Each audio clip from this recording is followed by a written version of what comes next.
Hi, good evening. Good, welcome to one and all here. I'm Ruchira Banka, the host for the session today, and on behalf of Shiminly, I would like to welcome you all to this webinar. While I talk to you as an educationist, I'm sure that all of us, all educators, do carry the same notion of building lifelong learners who can survive through problems and make it a better place. And yes, for you and for me and for the entire human race. To aim for such a future, we must plant the seeds now. And I'm sure each one of us here is doing our bit this goal.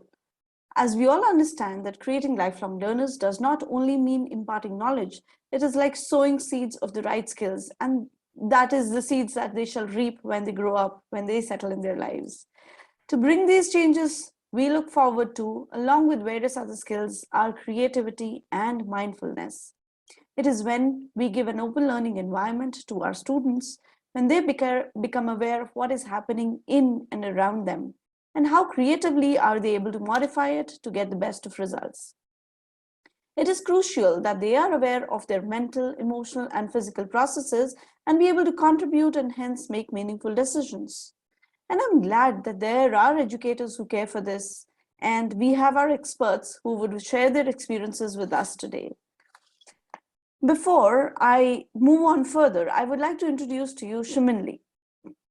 Shimin, a Japanese word that means citizen. Shiminly is an edtech platform that aims to create global citizens. Shiminly provides skill-based programs to both schools and individuals with the belief that students need holistic education to shape up as resilient, confident individuals who are ready to prosper in the real world. With a vision to create such future-ready citizens, Shiminly provides lessons to students that focus on development of life skills and academic skills with professionally trained teachers from across the globe. And the idea of giving the best education to the future citizens raises this thought of getting educators together in today's and many more such sessions where we try to get together and exchange ideas, share thought processes, and bring in experience and mindfulness. With this focus and without further delay, I would like to introduce to you our speakers. And here they are. Ms. Yogita Hastak Menon. Hi Yogita, welcome to this session. Yogita Thank you so much, Ruchira. Yogita Hastak Menon is a student welfare counselor with over 9 years of experience in working with children and adolescents across international schools. She is a passionate and she raises awareness on mental health and issues on social equality amongst adolescents. Of IB CAS coordinator in Oak Ridge International School, Bangalore, and is a firm believer in the IB philosophy. As a creativity, activity, and service coordinator, she was able to integrate CAS and well-being in students during this pandemic. She believes in using her expertise to educate and empower learners to be self-reliant and take charge of their own well-being by being a nurturing support to them. She holds a master's degree in clinical psychology from the University of Pune, and when not spending time with students, she loves to bake. And I must say, bakes so good. She loves to crochet and spend quality time with her entertaining kids and pets. Thank you, Yogita, for joining us today and joining us on such a short notice. Thank you. Thank you so much. We have a next speaker for the day, Mr. Vaishak Raj. Vaishak is a creative choreographer, entrepreneur, producer, and writer settled in Delhi. He has done his training in Kathakali, Mayurbhanj Chao, and contemporary dance forms. He has a strong forte in creative writing, dramaturgy, and screenplay writing. Development of a conceptual lens to have different perspectives to a work remains a standout way of his creative endeavors. He has been trained in martial arts and yoga practices, whatnot. There's still more to go about him. He's an alumnus of Sainik School, Kerala, and is a science graduate with keen interest in entomology and pathology. He's been conferred with several full scholarships in the field of dance, creative writing to pursue his advanced training. Vaishak currently is a dance facilitator at DPS International, Gurgaon, engaging both PYP and MIP learners to develop their artistic voice and choice. He has been the creative head for British Council's project Imperfect Circle. He has received a special invitation from Dance Base Edinburgh to pursue a course in dance dramaturgy. His individual choreographies include Change, Fragrances, Evading Processes, and many more. He has also had a solo dance piece, Evading Episodes, at Latitudes International Performing Art Festival in Santa de Cruz, Bolivia, and in the Austral Performance Art Festival in Buenos Aires. His recommissioned work, Eclipse, was certainly selected for the parent edition of the Prana Festival. His full-length work, Ephemeral Fragrances, was selected and premiered in the prestigious Sangeet Natak Academy as a part of Silla Performing Arts Festival. Apart from this, his interest lies strongly in the areas of music, photography, and design. Welcome, Vaishak, to the session, and I'm looking forward to learn and hear a lot from you here. Thank you so much, Ruchira. Over to you. Good evening, everyone. So, since we are now moving from the post-pandemic world to what we thought and what we consider as normal, talking about creativity in education has never been so important for me before, actually. It's that, the last 2 years, if I see during the phase of the pandemic and now the transition that we are undergoing, as to how creativity is helping me as an individual, and I think it starts with us primarily, and how it is being transferred to our students eventually, and that's how the entire cycle takes on. So when I talk about creativity, and like, I do not use the word creativity quite even when I teach, even when I speak, I do not use this word quite, because somewhere I feel this is a very misunderstood definition for some people, because a lot of people who knows me, or who have visited my classes or maybe my home, somewhere like I'm like, I'm not such a creative person. And when people tell me that I'm not such a creative person, it makes me wonder, like, why do they say that? Like, and when you further delve into their thoughts, you actually understand the definition of creativity in their mind is structured in a very, very different way. We can call it like a myth, actually. So I think so today I'll start the session by breaking this myth of what is actually creativity. Like, what maybe there is a need for a change in our definition about creativity as such.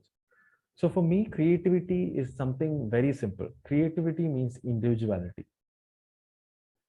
That means how am I visible in the work I do? As simple as that. It's not about me expressing it, bringing something new, being very experimentative. Not always. It's about what is my identity in the work I do. Be it teaching, be it dancing, be it writing, be it cooking, be it cleaning, anything. What is my identity? I always used to feel that my mom is the most creative person, because when mom cooks, I'm very sure all of us, we could quite relate to the way our mom cooks, actually. And if you just think for a minute, I think our moms have been the most creative people. They have been into the same experimentative kitchen all along their life, and they never fail to impress us. And wherever we go in the world, we still remember. It's because, yes, there was a touch of them in the food they prepared. The dishes remain the same, but there was a touch of them. So for me, that is creativity. There is an individuality.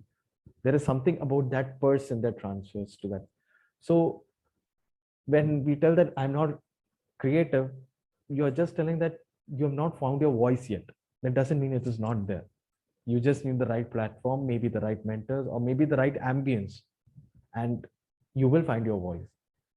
And creativity is often misunderstood with arts, actually, and this is a big problem in today's world.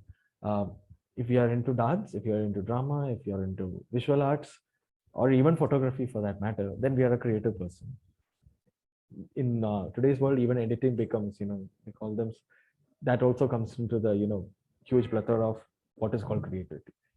But it can be simple. It can be even cooking. It can be even arranging things. It can be even organizing things.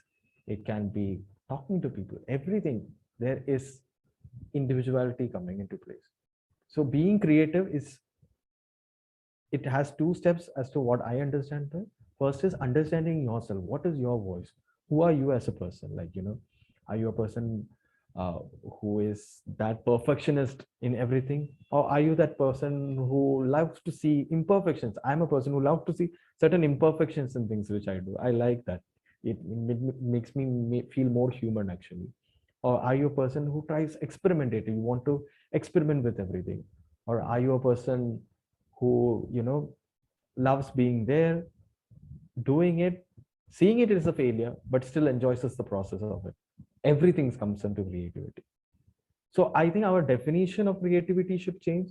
It does not matter which profession we are. Are we an educationist? We are a science teacher. We are an IT professionalist. We are a mechanical engineer. It doesn't matter. As long as we can put our voice out there, yes, we are creative. So I think with that idea, I think so I can proceed forward.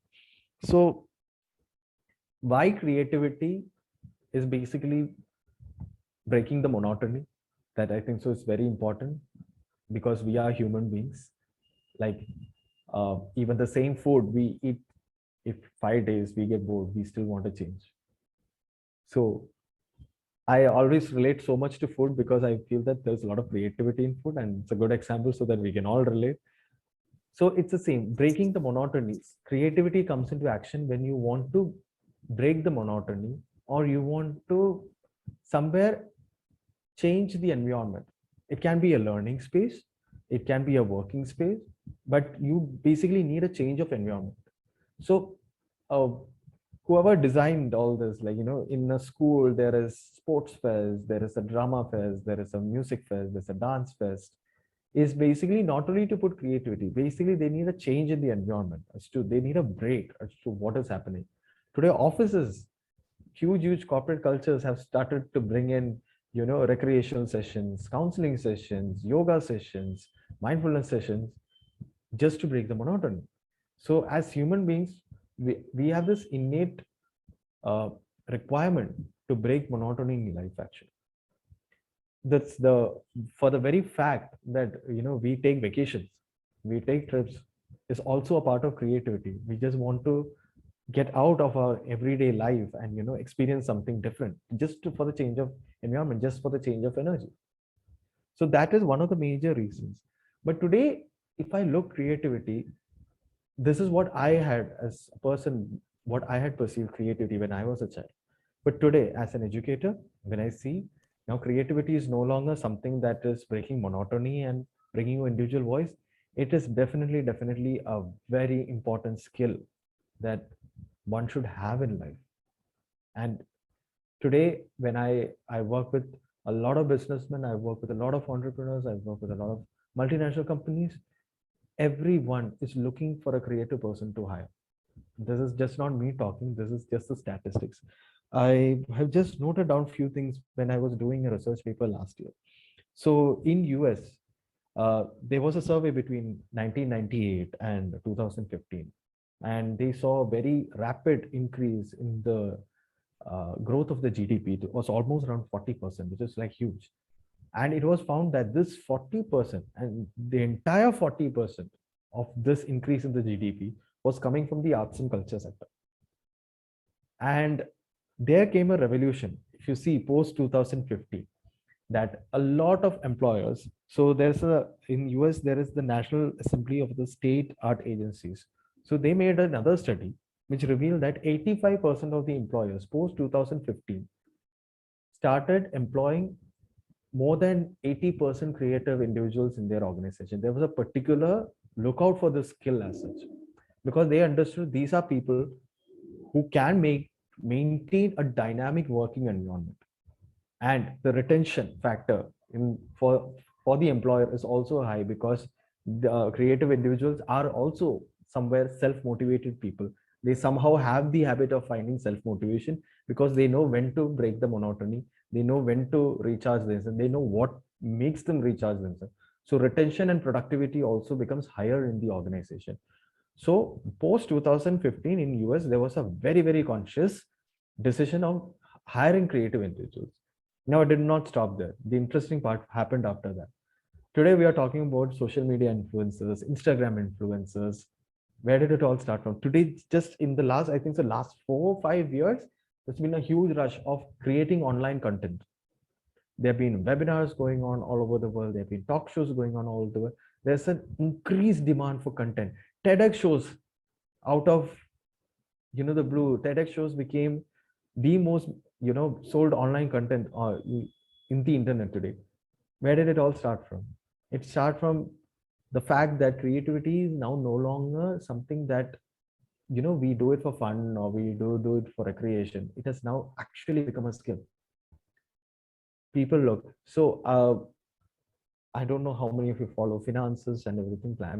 I'm huge into numbers and finances and everything. So today we have influencers, like, we have chartered accountants, we have investment bankers who are Instagram influencers. They use their, long lost skill of, acting and comedy and writing and, videography, everything into one, and use the kind of skills they have, the kind of knowledge they have on finances. I don't know how many of you follow. There is a person called as Finance with Sharon, who I really, really follow, and I'm a huge follower because I love financing deeply, and I love the way Sharon every time creates content very creatively every single time about big things like taxation, about accounting, about trust funds, about mutual funds, about stock market, and so on and so forth. And it has evolved into a different level that, people are now, businesses happen, revenues flow, all based on creative influences today. And influential marketing has also become another subject altogether in business schools today. So today we are not looking creativity as something that, like when I was a student, obviously the kind of traditional school systems we come from earlier in those days, it was like, creativity is something that is just like a refreshment or like a recreation to the huge academic life we have. But today, as a teacher, when I sit and when I see the world around me changing, it is a fact, and I have to accept that, this has no longer become recreation. It has really become a skill. It is really a skill that can only make them sustain in the longer and the huge run against all the career options they have today. And today, whichever career options we have, people in the senior leadership team are all creative individuals, because the kind of leadership they can give to their team is also very different. Coming on to my next point as to, how this is so relevant. And I think so in the next part, when Yogita speaks, about mindfulness, how creativity actually helps, yes, we can be creative, we can bring out individual voice, we understand the careers have changed, they are also looking for creativity, but how is it actually helping? Well, it all comes down to, again, the core factor: we are human beings. We have a social emotional aspect in us. There is a social emotional element in us that, somehow drives and fuels our working capacity, be it in our personal life, be it in our working space also. Creativity actually brings us more closer to our social emotional well-being, as very simple and plain as that. And the change happens from there. It is also this thing that yesterday, when I was with one of my friends, two things happened. And I thought that's very important, because, before we come to any webinar, I usually have experiences where things happen and I observe more. So two things happened yesterday. I was with one of my friends who's a chef, and our normal convention about a chef is a person who cooks, and they are in, it's a respected profession today and everything. So I asked him, like, what do you do? So he told me he's an R&D chef, and suddenly the word caught my attention. Actually, I was like, what do you mean? What is R&D chef?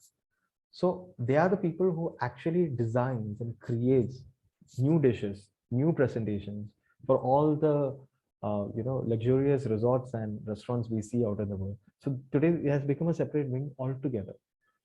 And a lot of my friends who were in that discussion, they started telling their designation. They are the creative programmer, they are the creative designer. So suddenly, I started seeing the word creative all through their designations. So the change has already started.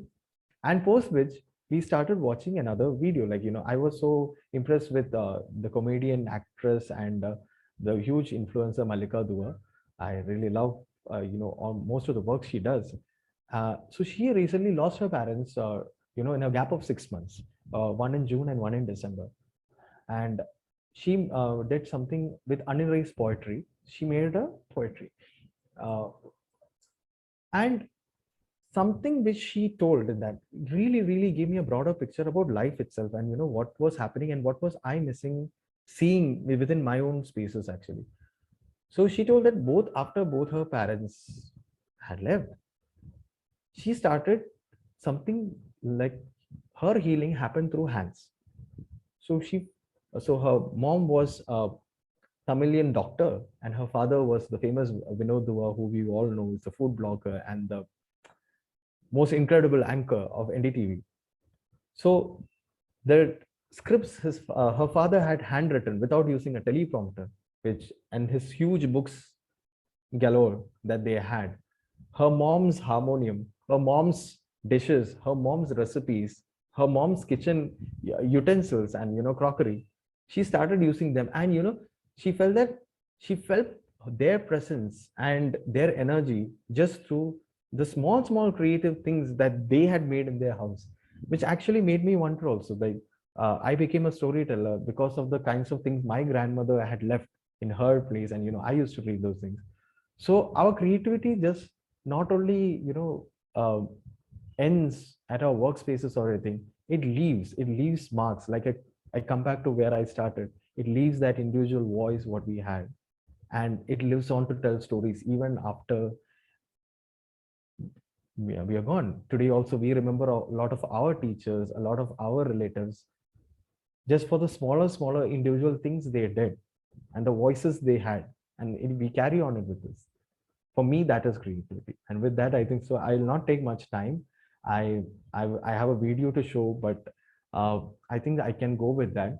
So for a longer period of time, I started dancing, and there was a time when I also got, so arts can also be monotonous at times. It's not that there is no monotony in art. We do the same thing and we get.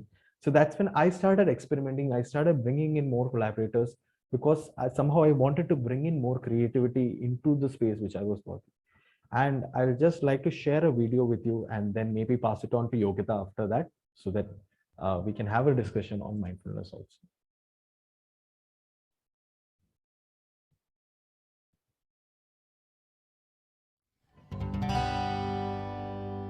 In any piece of art, I feel the process is more important, and it is this process that later speaks on. I feel that there's an energy that everyone gives in, and after a while the work speaks another language. So the process is always experimentative, it's always creative and always fun-filled. And it is these memories and vibes that lives on and resonates through the work thereon. So evading episodes had a lot of demand in terms of movement, in terms of literature, spoken word, music. So the first question was where to start. From literature to facilitation of the body, I couldn't think of anything else but other than Kalari. I feel my body responds to Kalari and it's facilitated in a very unique way. Ambarish is one of the most experienced Kalari exponent I have seen. Very young, like 3 times a national champion and 8 times a consecutive state champion. Very intensive trainer, like almost made mashed potatoes out of me every day.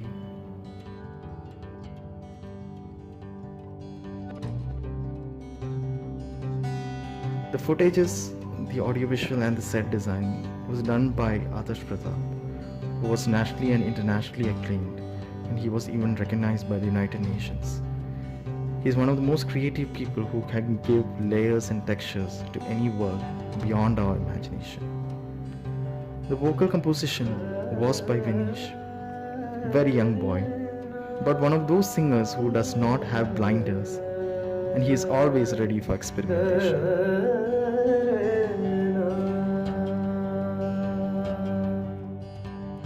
Obviously, I believe dramaturgy and rehearsal direction are inevitable part.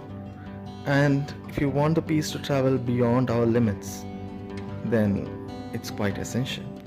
I couldn't think of anyone other than Charles for Vedi, as a dancer, as a person with different perspective, and with such experienced knowledge with stage and sound technician. I think his mentoring has given layers to the piece, and it has connected those threads. And hopefully, Evading Episodes is ready to speak something of its own.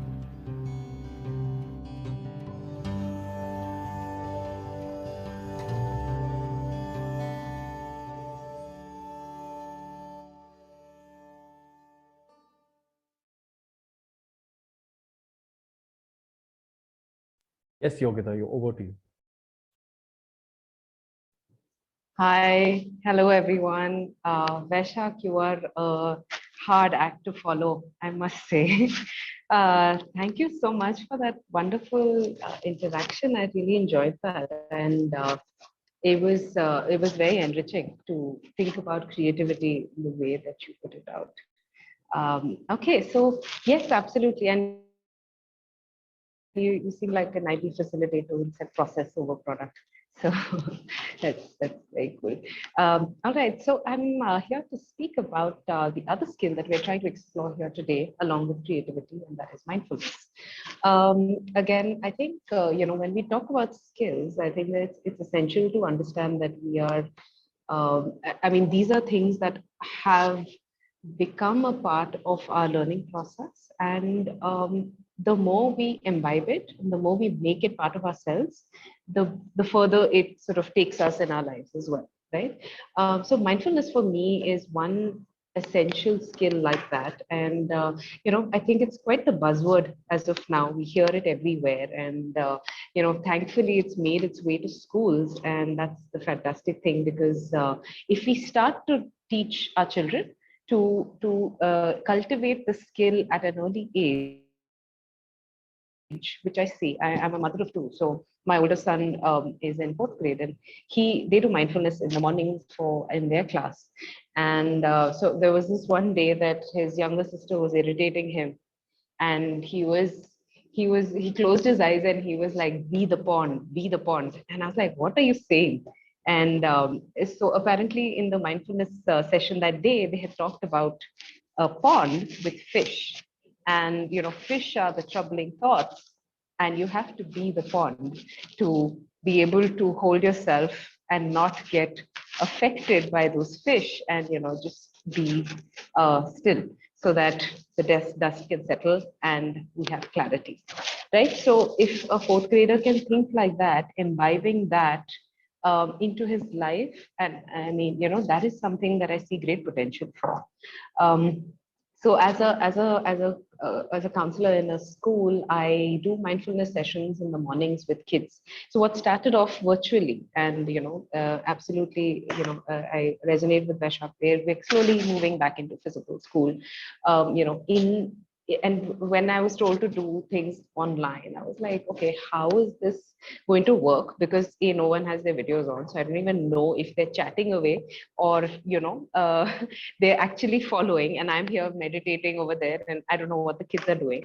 But I started to get feedback from children, and that was the best part. I felt like, okay, it might not be everyone's cup of tea, or it might not be something that touches every child in the way that it needs to right now. But as all of us, we've learned and heard maybe people around us say certain things, and when you experience it is when it makes sense to you, right? So even if there is a passive learning happening in terms of understanding what mindfulness is, I'm happy with that. If they can take it back, and maybe when they're 20 years later, if they say, oh, that's what she was talking about, okay. So I think just to maybe start off with, I'd like to show us a video as well. That would just give us an understanding of these are the kind of tools I use in school, because kids really respond well to visual stimulation, especially in the virtual situation that we are in also right now. So I found videos that were relatable for them, because that's very important. I can't sit here and ask them to meditate in a very stern way, because it does not connect with them. So it's so important to connect with the child at the age that they're in, to help them understand the skill. And once you get it, then you're a lifelong practice. You practice it lifelong. So yes, Craig, if you could just play this video for us, it will give us a different perspective.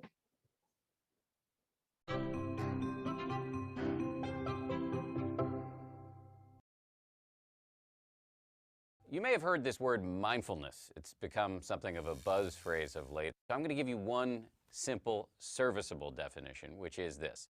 Mindfulness is the ability to know what's happening in your head at any given moment without getting carried away by it.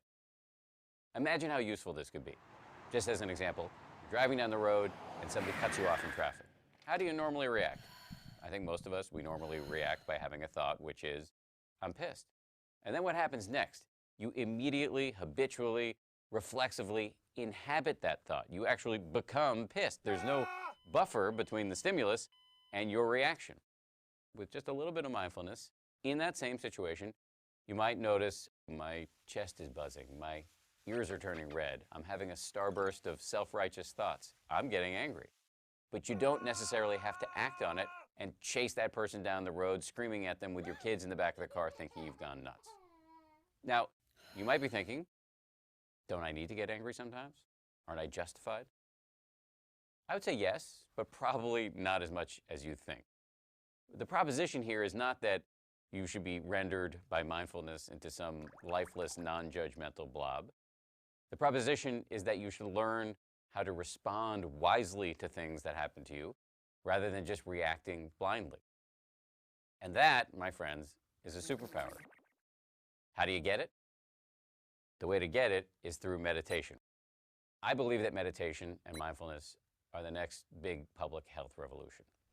In the 1940s, if you told somebody you were going running, they would have said, who's chasing you?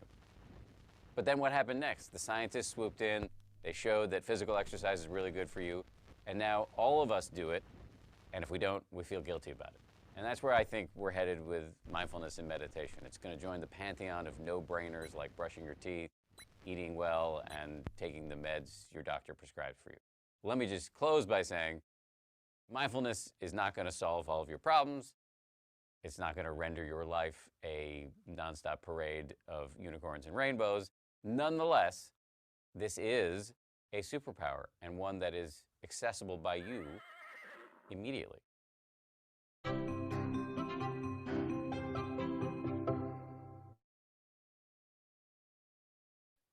So yeah, I think for me, I saw that kids responded to this video really well because it was a bit funny.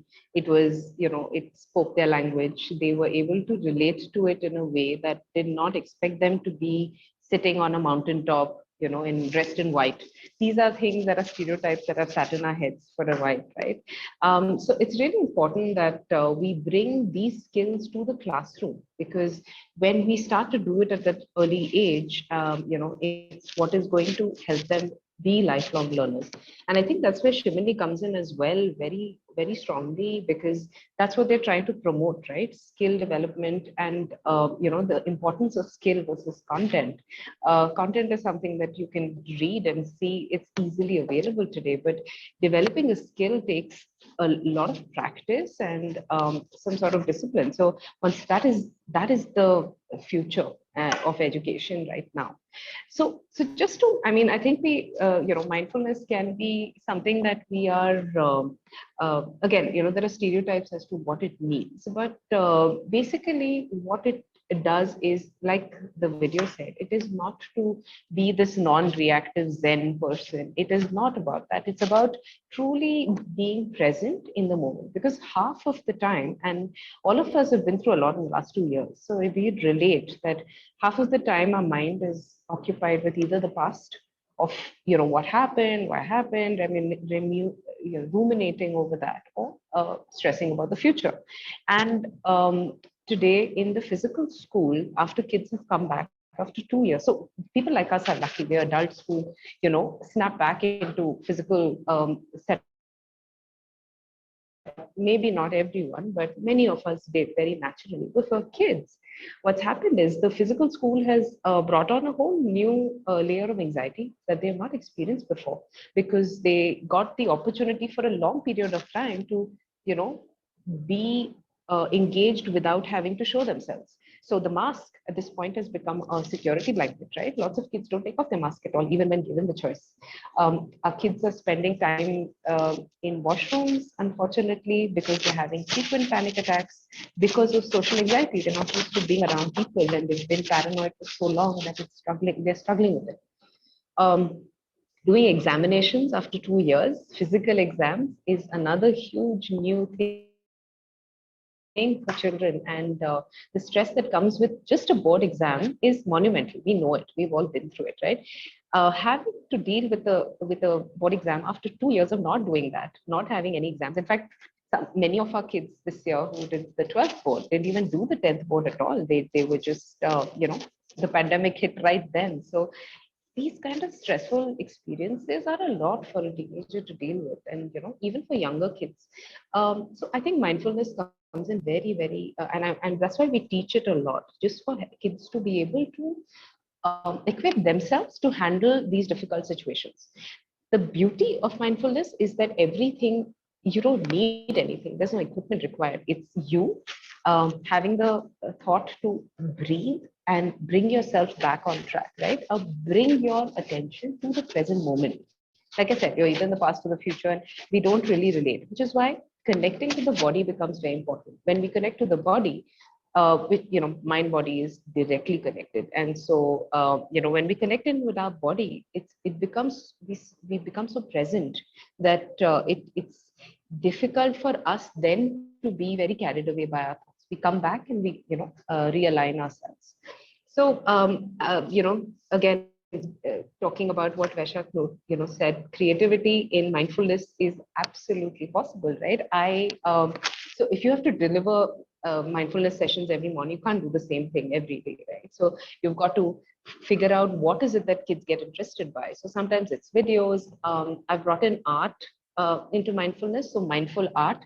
And Ms. Ruchira is an artist here, and we have another artist in the crowd, I think, who knows how how it can be so connected, right? Just they are mutually beneficial to each other. Music and mindfulness, art and mindfulness. You can bring art into mindfulness, and you can bring mindfulness into art, and that's the beauty of it, right? There is so much of content online that we can use as well, which helps just get our kids' attention. If you're an educator, just to start off your class with, say, a grounding exercise, it can really make a big difference. Or when you see that things are going a little away, and kids are focus and attention has reduced, and so bringing them back to mindfulness exercise just for 2 minutes will make a big difference in helping them come back into the present moment and what they're supposed to focus on, right? Having said that, I think it's very important to understand that mindfulness really works well with using the five senses. And that's when, again, it's easy to connect. So actually, we can try out an exercise if everyone is interested in doing so, okay, just to get an essence of how it might feel. So like I said, five senses. I'd like you to just breathe. We'll take 2 or 3 deep breaths. Yeah, breathe in, breathe out, breathe in, breathe out, breathe in. And just the breathing can help us relax. Now, I'd like you to think of, well, actually, you can open your eyes and see what are 5 things around you that you can see.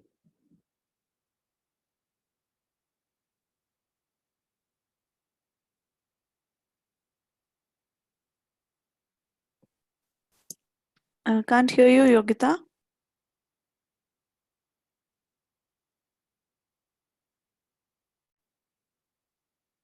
Hello? Can't hear you, Yogita.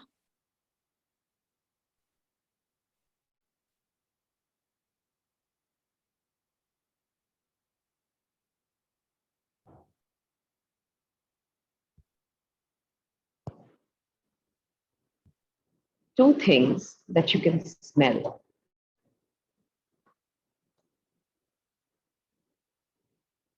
And one thing that you can taste.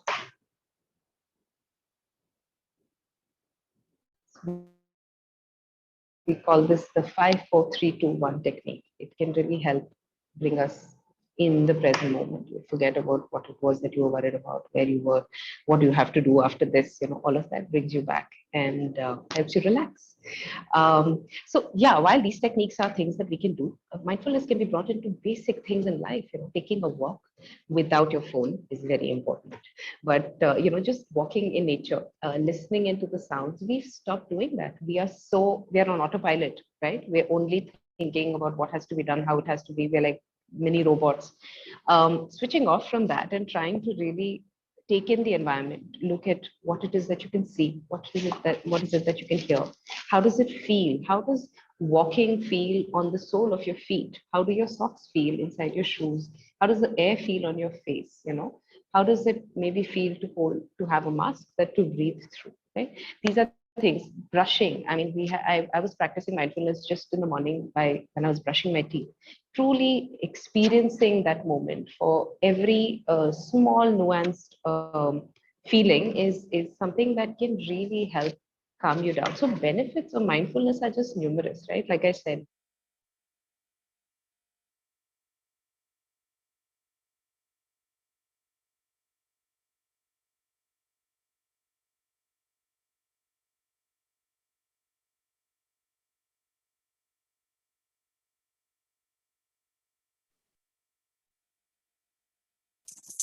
Yogita can't hear you.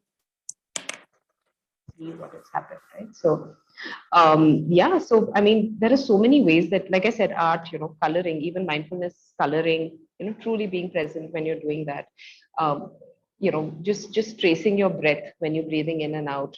Journaling is a really, really good way to, bring out your thoughts when you're being mindful. So I think there are several ways that we can look at this particular skill, but I think it's really here to enhance our life and truly experience and enjoy every moment that life has to offer, because it's beautiful. Yeah, I think that's it from me. I hope it helped to hear about this. Thank you. Over to you, Ruchira. Yeah, I think it is quite engaging, and the enthusiasm that I see in both of you, Vaishak and Yogita, really makes me ponder that am I also going on the right track, trying to bring in mindfulness and creativity to my students, to the educators around. And the whole idea of getting all of us together was that we are able to reach out to more and more educators who can join hands to bring such thoughts to a student's life, to a student's table. Actually, we all understand the importance of all of these skills in our lives, because we've learned these over a period of time. However, there are certain fellow educators who really need to maybe bring in changes to their teaching learning processes, maybe unlearn a lot. Unlearning is again a skill, unlearn and then relearn what is required for us to create these future ready individuals. And I'm sure the thoughts that you've shared are going to bring in those few changes to each one of us who are present here, or maybe who would be going through this webinar sometime later as a recording. Are there any points that the audience would like to add on to this, or would like to share their experiences? We would love to hear from you, audience, as well.